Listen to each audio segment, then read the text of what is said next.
women in business. Community starts here. Becoming a leading advisor. The future is female. It all begins with you.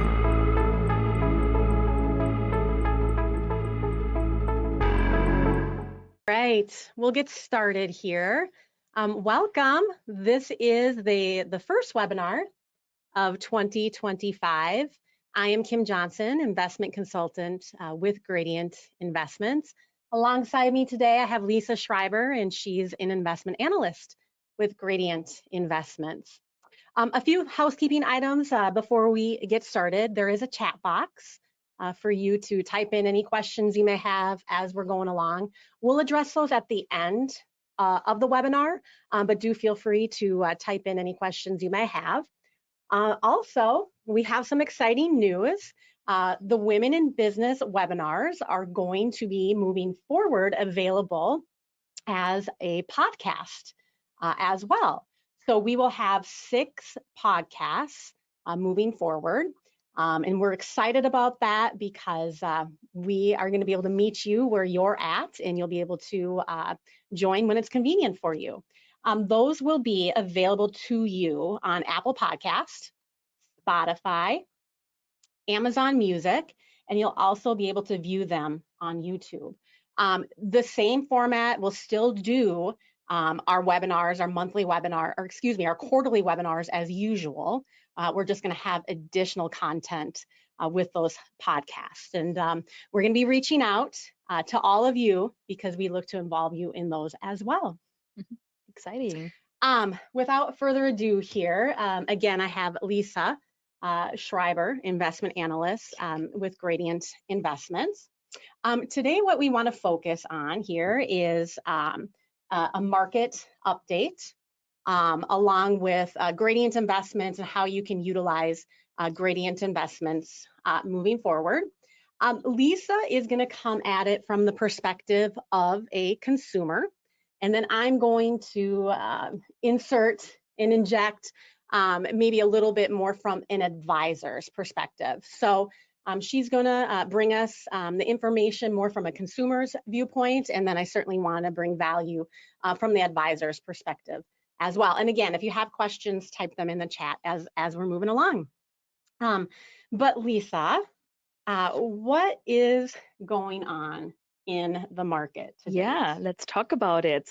So first of all, thank you for having me today. What an honor to be here and talk to all of our ladies. That's exciting.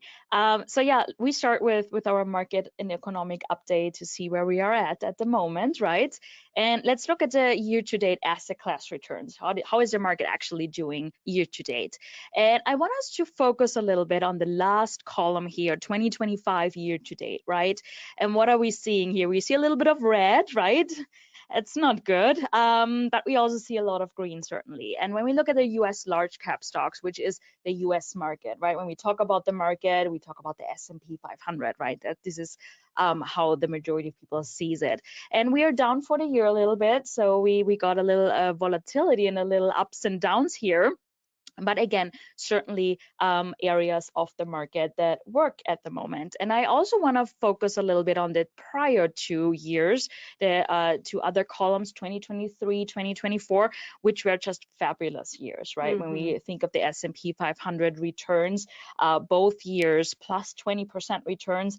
Fun fact, that hasn't happened since the 80s. Wow. So that is certainly good news, but we face a little bumpier road for this year so far. Again, very early in the year, this is what we're seeing year to date. You know what I like about this chart is that it solidifies diversification. I mean, look at gold. Yeah, absolutely. Look at the international and emerging markets. Absolutely. So we should not lay all our eggs in one nest, and that is certainly a good picture for that. You're absolutely right. I like it. So what is the market concerned about? So some of the reasons that we see how the market is doing year to date, there's a lot of problems and concerns out there, certainly, right? For example, geopolitical uncertainties, right? We have flare-up discussions about geopolitics again. Government debt is another concern, right? And unprecedented highs. Never had that before. We have high consumer debt, right? We hear a little bit more about higher delinquency rates with credit cards, maybe a little bit a slower consumer spending. So we will certainly talk about that as well. We hear about interest rates that are still high, right? We hear about inflation, so still not at levels where we feel comfortable at. And with all of that, the recession discussion comes back, right? So how is the economy doing with that going forward? What is the state of the economy, and are we able to be as resilient as so far, right? And I saved the last and largest one for last, tariffs and trade wars, right? Certainly one of the largest uncertainty and concern out there for the market. And this is one of the major reasons that we see the market perform as it does this year. So we will dive a little bit deeper into that as well. But Kim, to zoom out a little bit, let me ask you a question. Over the course of your career so far, do you think there was one single day where this slide would have been empty? I assure you no. That you're exactly right. So we have always concerns out there. There's always the market, and we are concerned about, right? And guess what? If we replace one of those concerns and problems, it doesn't go away. We replace it with something else, right? So we sometimes hear investors saying, hey, I wait until all of this gets resolved before I start investing. But certainly, unfortunately, we have to deal every day, all day with some form of uncertainties out there. But we can plan for that, right? I like it. Yeah, for sure. What is Gradient Investments' approach, and how do we help cut out the noise? Yeah. So certainly we hear a lot of headlines. There's a lot of news going on, right? That kind of creates even more uncertainty sometimes. So what we are doing at Gradient Investments, and what we are also telling our advisors, our audience, and clients to focus on is, hey, we focus on the fundamentals. And all day, every day, we basically focus on three main areas, right? To being able to cut out the noise a little bit and focus on what's really important.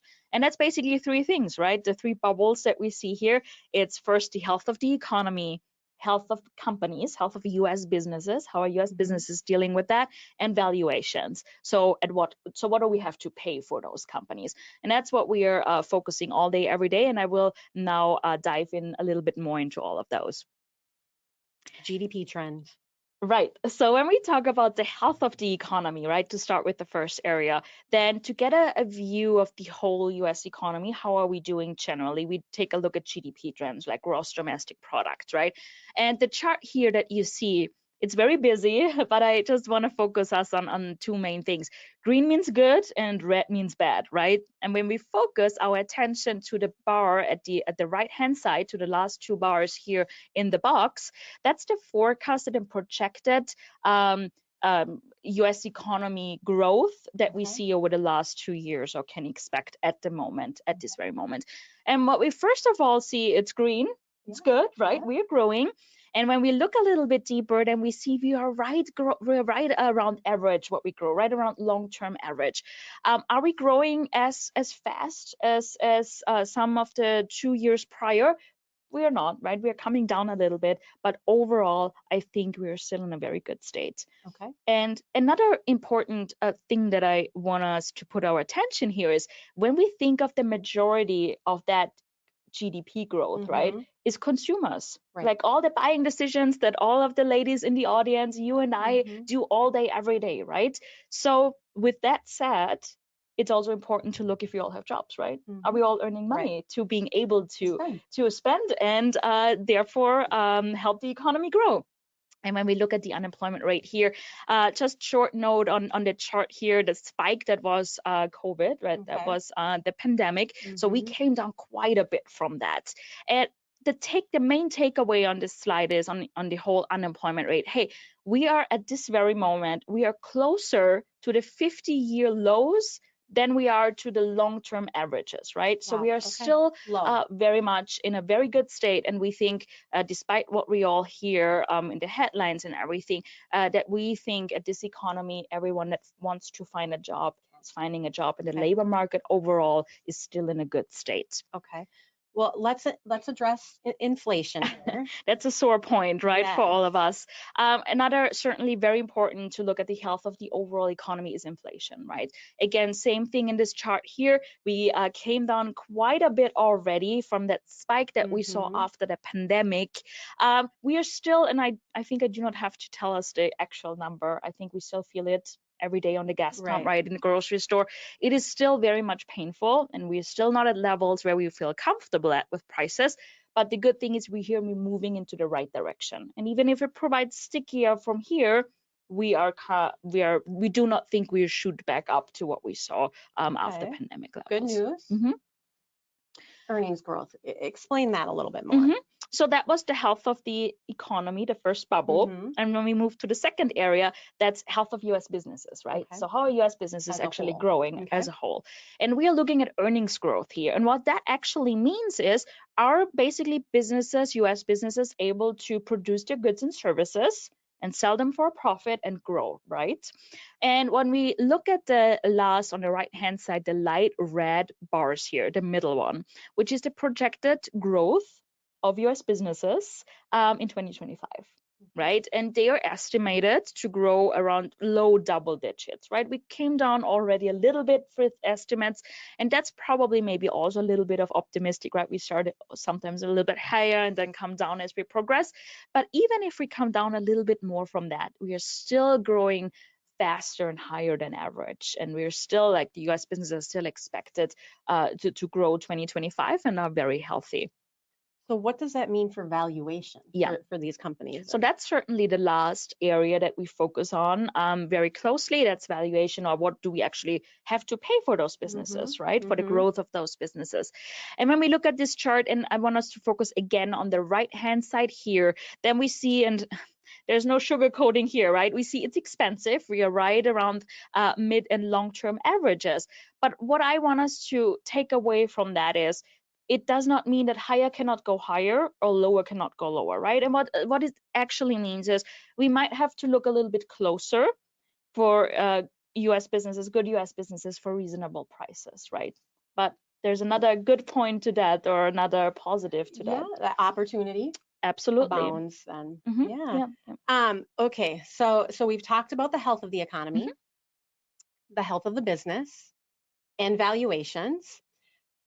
What's the state of the market with all of that information? Yeah, so to bring it all together, right, again, pay attention to the fundamentals, right? And we certainly help with that, because we do that all day, every day, right? To being able to focus on what's really important and cut out the noise a little bit. There's certainly a lot at the moment. But to focus back on the three bubbles from the beginning, the US economy, the health of the US economy, it's still resilient. We saw it, GDP is still growing, unemployment rate is low, inflation, while sticky and still hurtful, moving into the right direction, so it's resilient. Health of US businesses, strong in 2025, right? Expected to grow and expand, which is very good for the economy as well, and for us in our investments. And stock valuations, so what do we actually have to pay for those businesses? It's above average, right? We saw that. But again, it proves on one side opportunities, and on the other side, it does not mean that it needs to change overnight. So I would give it a positive overall. Yeah. So advisors, we're serving our clients in the field, resilient and strong. And I like that reflection. It's positive. So great recap there. I've been getting a lot of calls from advisors. They have clients concerned about tariffs. So let's talk specifically about tariffs and what's going on there. Right, to go back to the concerning slide, right, for a short minute, impact of tariffs. And we think it's important to maybe dive a little bit deeper into that specific topic, because that was one of the main reasons the market is doing what it's doing. Volatile and there's a lot of uncertainty, so I keep it very high level, because there's a lot of unknowns still, and it's still unfolding as we speak. And probably by the end of the day, it's change, and it's probably different. And but I wanted to say, this uncertainty creates uncertainties in the market and concerns in the market, because what the market does not like is uncertainties, right? So not only because of the topic of tariffs in itself, but because of everything that is unfolding at the moment, of all of what we are hearing. What I just want to focus us here is on the left-hand side to just touch a little bit on the US imports that could be most affected and what it means for products and prices maybe down the road. We see here every color is one of the largest trading partner of the US, which is Canada, Mexico, and China. All of them got proposed with some form of tariffs and postponed, but some form of tariffs. And I want to focus here on the second bar from above, crude petroleum, right? And what do we think of when we think of oil prices? Well, for our vehicles. Yeah, you know? Right, on the gas pump. Right. So we might feel it on the gas pump when there are tariffs introduced. So what I want to say is there are a lot of other products that can be affected due to that, right? Oil, for example, is in cosmetics, in Lego bricks, even in a lot of plastics packages. So that can flow into multiple different products. And at the end of the day, what it means is tariffs are a form of a tax that someone needs to pay, right? Who will it pay? We don't know yet. It's still unfolding, right? So some of that could be taken by the importer, for example, but in some way, shape, or form, we will probably see price increases down the road if everything gets introduced how it's said and kind of pledged at the moment, right? Yeah, and you know, to your point, it's a lot of noise. It's a fluid situation. Markets don't like uncertainty. Neither do clients, neither do advisors. However, that's why we are in the position we're in to be able to provide advice and put a plan together. Absolutely. And that's what eases concerns, is resorting back to that plan. So with that, Lisa, corrections happen. Yep. Do they happen every year? Yeah. So when we think of corrections in the market, right, and especially after the uncertainties, we talked about tariffs and what we see what's in the market is going on. And just a quick note on this slide here, because again, it's very busy, right? Please bear with me. I just explain it very simple way that I want you to look at it. Red means these are the years, how the market performed in any given year, and the gray bar is the correction the market faced in any given year. And again, I want to focus us on the last bars here, right, where the circle is. This is this year. So we saw a correction this year. Certainly, we all felt it. It's hurtful when our portfolios are performing or kind of coming down a little bit. But when we see at the two bars in front of that, and again, that was the last 2 years, right? Plus 20% growth in the markets, like wonderful years. And what we see, we also faced corrections in those great years. It happens every single year, right? It is a normal part of the process. And again, while hurtful when it happens, it is a normal part of the process. It's nothing we need to be afraid of, but it's something we need to be prepared for. And because it is a normal part of the process, it also means that the financial plans that we put together for our clients are already set up for that and take that into account as well. Exactly. With corrections brings opportunity. Absolutely. I mean, this may be a time for somebody to start investing, or maybe we look at our current allocations and we dive in a little bit more. So certainly, to your point, it's not something to be afraid of. This chart is going back to 1982, and every year we've faced a correction. So again, it's all a part of that overall financial plan. And that brings us to our theme, Lisa. Right. So our theme for 2025 at Gradient Investments is bring an umbrella, right? And what does it actually mean, right? It's a nice term, but it means, it does not mean bad weather or bad markets need to be a theme for the whole year, but it means you are prepared, and you are prepared with it for your clients in case bad weather or bad markets arises, right? And I like our verbiage. Yeah. And I like the way Lisa says it. Protect and participate. Absolutely. Protect and participate. That's basically the theme of 2025. And again, it does not, it means there are different strategies that we can utilize for our clients to being able to protect but still participate. Yep. And that's, you know, a great opportunity with the downside protection, ability to participate in the market with those structured notes that Gradient Investment offers.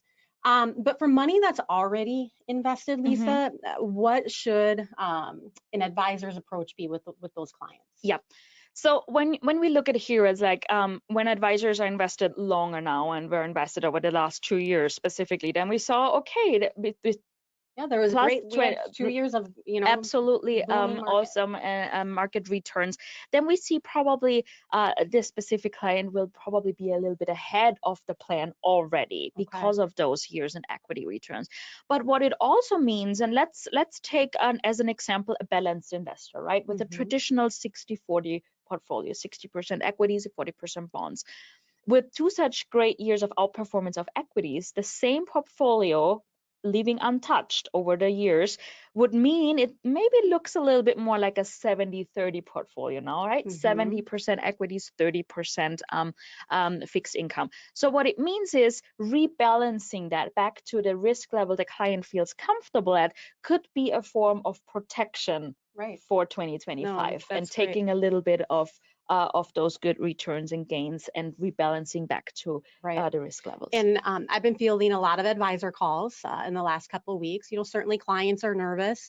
But again, this is an opportunity to go back to the COMRA, reassess. I'd have the client, retake the Color of Money risk analysis. Let's see what your risk tolerance is. We're feeling a little bit of bumps in the road here. Let's revisit your true feelings on tolerance for risk, and then of course go back to the plan. It's all about the plan, the client's risk tolerance and their goals and objectives to help them with their retirement plan. Absolutely. Yeah, thank you, Lisa. Big picture. Just give us a big picture. To put it all together, back together, it's like, hey, tariff uncertainty, it's a moving target. It really is, right? We hear it all day, every day. Our clients, our advisors, everyone. It probably will continue to be a little bit longer that way until we kind of figure out what is the actual numbers that we have to deal with and how the market deals with, right? So there will be probably a little bit more bumps down the road until we get a little bit more certainty there. And don't trade based on headlines. Right, that's basically what it is. Focus on the long-term financial plan. Brings us back to that and brings us back to the theme of 2025 and being able to cut out the noise a little bit. And again, to reiterate, bring an umbrella, right? It really is a perfect term for this year. As a reassess risk levels, maybe buffered strategies, structured notes where we see a lot of inflows at the moment to protect to the downside, but still participate, and maybe rebalance portfolios back to the client's preferred risk level could be also a form of protection. I like it. But the odds are in your favor. Absolutely. And what do we see here, Kim? Like, I see more green than red. Absolutely right. And that is what it is at the end of the day. It's like time in the market that counts and not timing the market. I think we hear that quote a lot, but it's what it is. And history proves over and over again that investors are being rewarded the longer they stay in the game. Yep, I like it. Again, can't reiterate enough. It's time in the market, not timing the market. I love this piece. It's available to you on Marketing Central. I have a number of advisors that have the poster version of this, and it's hanging in their offices. So when their clients are walking in, a good reminder that the odds are truly in their favor. Yeah, and it brings us back to think of it a little bit, to zoom a little bit out and look at it a little bit more of a high level risk, right? Especially now when we are hearing and seeing so much, right? It helps us zoom out a little bit and focus on the big picture, so to speak. Right. Let's shift gears just a little bit. Thank you. That was good information. Always good to get an update. What specifically does Gradient Investments do to partner with advisors in the field? So to say it, and there's a lot going on this slide as well, but to just say it in one sentence, basically the most important one, we are your strategic partner. We really are. Or everything we do all day, every day is to be your strategic partner. And for example, to crunch a few numbers here, every year we target and mostly exceed actually over 100 written commentaries and pieces, nearly 70 different video formats in different length and levels, nearly 50 TV appearances, TV interviews.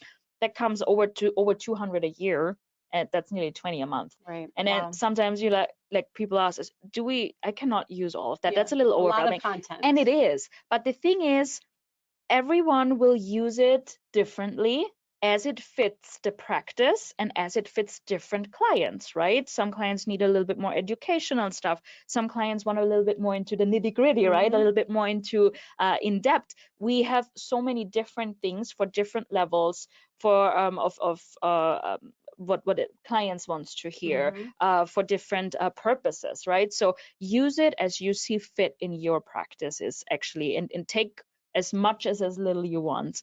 And I think a good reason why you should use it to begin with, right? What we put out, hey, it adds credibility, right? There's a lot of information that is good for advisors to know. It educates where it is needed for clients.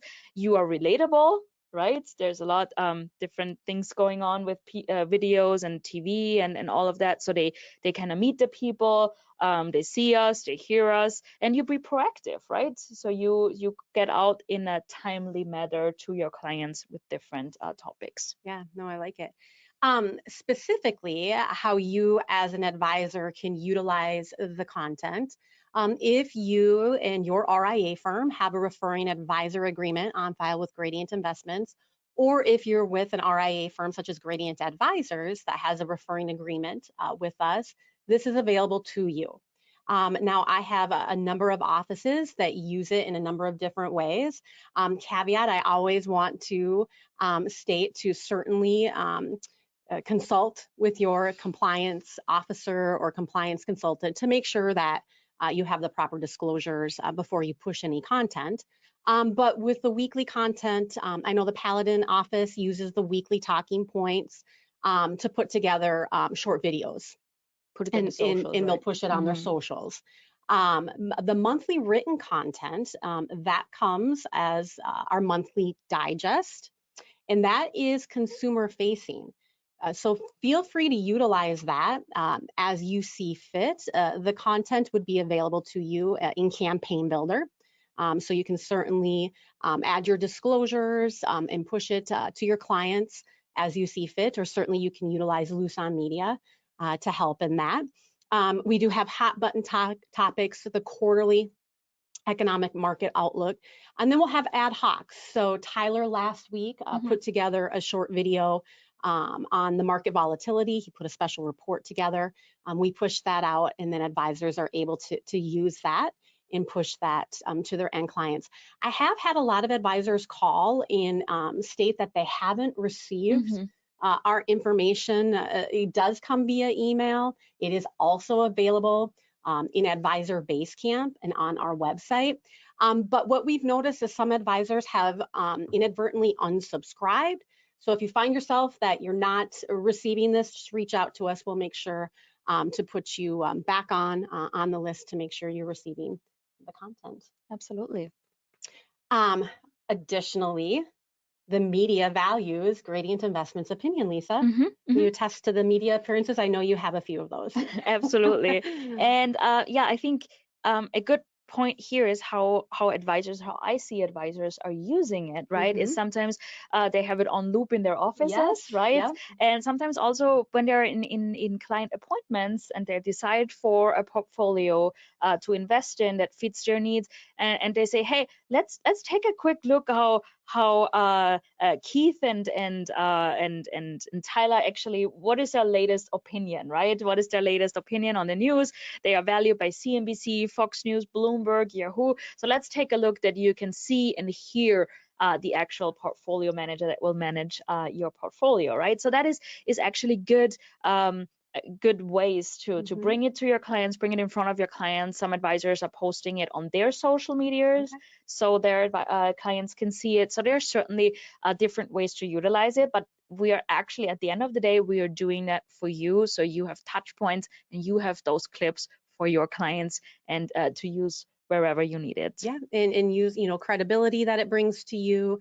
And I honestly think this is what separates Gradient Investments from other money managers.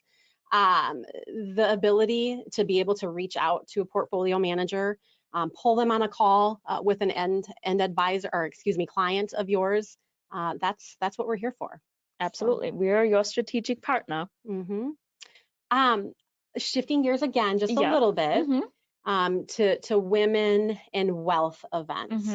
I know this past year that you've done a number of those events, and can you just speak to those events and how they're working for our female advisors in the field? Yeah, so I was honored to attend a number of events, women and wealth events from our advisors as a speaker.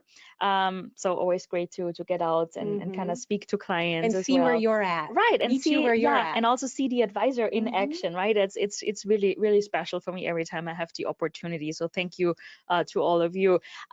First of all, it's what I see and heard is like addressing an underserved market, right? Because at the end of the day, like women manage more money than ever before, which is a fantastic development, right? But it's still very much underserved. When we think of financial models and the financial industry as a whole, right? Using all the weird financial terminology sometimes, and also the financial models that are more catered to men and their career path and finance and kind of finance preferences, then we see it's still an underserved market that we can address here. And then it's strengthening relationship with your female clients and with prospects, makes you more referable down the road, right? And they kind of have an evening just for the ladies. It differentiates yourself, certainly, right? Differentiates the advisor from others that are not doing that and not addressing that specific market. And bringing in an external speaker, for example, that adds credibility, right? Bringing in like different, and we talk a little bit more on the upcoming slides, what that actually means and how that could look like. But at the end of the day, the why is really, hey, women are the largest beneficiaries of the great wealth transfer. And what it means is that women are set to manage over $30 trillion in US managed assets by the end of the decade. I think no one really can grasp that number. It's great opportunity out there. And women also face special situations, right? There's still the gender pay gap that is not closed yet completely, that we struggle. Longer life expectancies, right? That at some point, every woman, more likely than not, because we live longer, we have to take on our financial responsibilities at some point, if we want it or not, right? And then there's also a lack of confidence out there, right? That needs to be addressed and needs maybe a co-pilot on the way to your financial success. Yeah, and that's so pertinent, because women, we live in the day-to-day, short-term focus. Maybe some are still raising their children, or they are not raising their children, but they're helping their elderly parents. And so having a financial plan and being able to provide that to them and give them a long-term goal, what an opportunity. And boosting their confidence. Yeah, absolutely. Some tips and ideas that you were seeing specifically when you've been on these events. Yeah, so a lot of the ladies shared with me ideas of what they learned, how they do it. I saw it firsthand, and also some lessons learned. So I'm happy that I can share that with all of you today. But a huge thank you for all of the ladies that shared the lessons learned and ideas with me that did such events in the past. So first of all, it can be a client appreciation event and a marketing event, right? It can be both. For all of the events that I attended, it was actually both, and that kind of worked really well to also have clients there that can advocate for you, right? A little bit more on that later. Then everyone has and again, there were different approaches out there. Every event was different from the other one, but they were all executed so well. So really a clap to the ladies, because it was really, really perfect. They all had an elevated location. Some form of golf or country club, elevated event or wedding location, venue, brunch location, brunch spots. So very unique, all of them. And they all brought in an external speaker, not all of them. but some brought in an external speaker. That can be me, for example, for a GI market update and how women invest differently and how women face investment barriers, for example. A CPA, a tax person, which goes well with that topic, right? Lawyers, for example, for estate planning or elderly care, right? I also heard ideas about bringing in a physician for focused on women's health, for example. Health and wealth. Health and wealth, yes, here you have it. So Yeah. certainly there are so many great ideas out there that that are working really well with the topic of finance. I just wanted to point out too, Lisa can attend your events. If you are active with Gradients Investments and have a minimum of $5 million in AUM with us, this is what she does. She's happy to do it and come to your event as well as a speaker. Absolutely, yes. And yeah, then I also heard about a few ideas that ladies made like an experience out of it, right? They have more likely more smaller, more intimate art classes, build your own flower bouquets, charcuterie boards, cocktails. So there's so many great ideas out there which are more active instead of presentations, and more like hands-on experience. And also it feeds into the special event branding and design. All of them did such a great job in really having a consistent branding and logos, and they all had certain logos, special logos for women, and wealth for that specific event, and it kind of flowed through on the table decoration, invitations, and thank you notes. So everything. So go all out for your ladies. Yes, and I mean, if you have someone in your office that can do that, if you are that creative on your own, that's fantastic. If not, Gradient is here to help, because we have like the pieces of the future marketing, which we will talk a little bit later on, that has all of that set up, like every potential need you have with for the event is there. I like it. Food and wine. Most important thing, right? Yes. What did that look like through these events that you were attending? So a lot of those events were labeled as women, wine, and wealth, or women, wisdom, and wealth. Like there's so many great ideas on how you can actually label that and market that.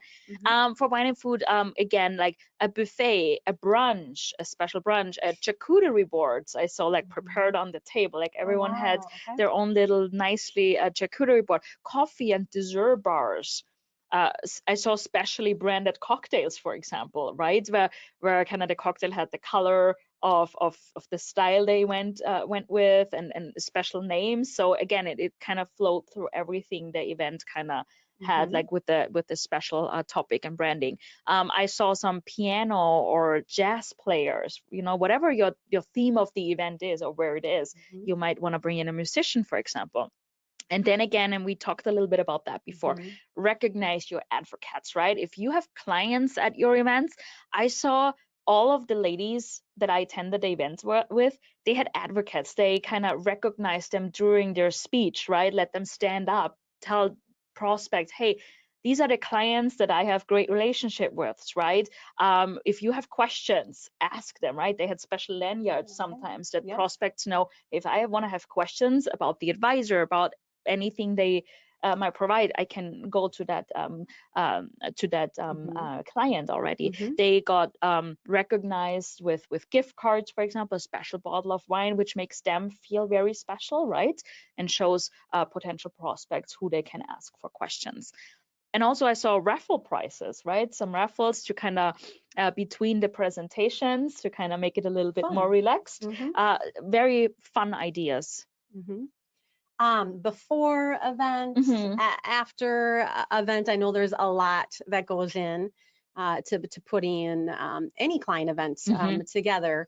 What are advisors utilizing? Yeah, again, the advisors I attended the events with, they were so open to share information with me. So I will share that with the group now. And yeah, thank you all for sharing that with me. So and again, different approaches here. Some of them work with local communities or influencers they know, or some groups, for example, like a book club, especially for women, or certain industry groups for women, especially where you have a group already together that you can market to.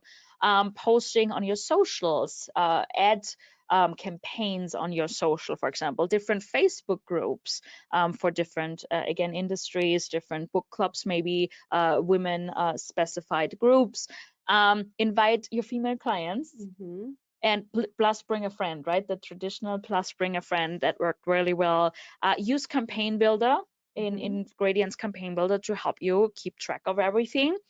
And a lesson learned I heard from some of the ladies: check the equipment ahead of time, right? You must have had a little faux pas with Oh, equipment. we always got it done, but there's always some technical issues, right? Well, what would it be without a technical issue?